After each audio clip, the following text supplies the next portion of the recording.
రెండేళ్ళు ఏమన్నా అన్నానా?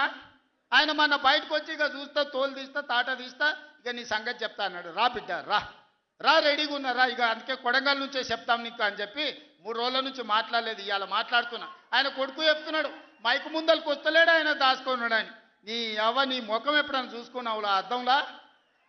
పేడమూతి బోడిలింగం, నువ్వు కూడా నా గురించి మాట్లాడతావా? నీవెంత, నీ స్థాయి ఎంత? అయ్య పేరు చెప్పి బతికేటోనివి నువ్వు, ఆంధ్రలో గుంటూరులో గుడివారిలో చదువుకున్న నువ్వు, నీకేం తెలుసు తెలంగాణ గురించి, మా పౌరుషం గురించి? నువ్వు కాదు, మొత్తం నీ జాతినంతా తెచ్చుకో. ఎట్లా తెచ్చుకుంటావు, ఏడికి రావాలనో చెప్పు. మా ఊరు అన్నారా, మేమన్నా మీ ఊరికి వస్తాం. ఎవడు భయపడుతుండో సంగతి తేలుస్తా. వెనకటికోసారి చెప్పిన గిట్లనే గజ్వేల్కి వచ్చి చూడు అని చెప్పిన, గజ్వేల్కి వస్తా బిడ్డ, నీ నెత్తి మీద కాలు పెట్టి తొక్కుతా అని. గజ్వేల్కి లక్షలాది మంది కార్యకర్తలతో పోయినాం, కాలు మీద పెట్టి తొక్కితే పాతాళానికి పోయిన మళ్ళీ ఇప్పటి వరకు తేలలేదు. ఇవాళ చెప్తున్న మీడియా మిత్రులారా రాసుకోండి, 2029 ఎన్నికల్లో 2/3 మెజారిటీ మన సీట్లు ఒకవేళ 119 ఉంటే 80కి పైగా సీట్లతోని 2029లో మా ప్రభుత్వం ఏర్పాటైంది.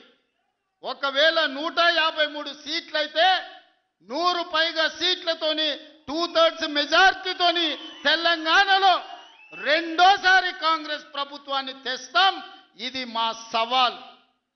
చంద్రశేఖరరావు గారు, తారక రామారావు గారు, హరీష్ రావు గారు, దయాకర్ రావు గారు, ఇట్లా చెప్పుకుంటూ పోతే వినోదరావు గారు, కుక్కట్పల్లి కృష్ణారావు గారు, రాసి పెట్టుకో. 2029లో 2/3 మెజార్టీతోని ఈ రాష్ట్రంలో కాంగ్రెస్ ప్రభుత్వాన్ని ఏర్పాటు చేస్తా. ఇదే నా సవాల్.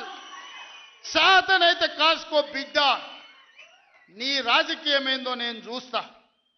నేను రాజకీయం చేసినంత కాలం ఈ కల్వకుంట చూసేటోళ్ళు కాలకుంట విషం లాంటి కేసీఆర్ కుటుంబాన్ని అధికారులకు రానివ్వను. ఇదే నా శపథం, ఇదే నా శపథం. కొడంగల్ బిడ్డగా ఈ గడ్డ మీద నుంచి నేను శపథం చేస్తున్నా.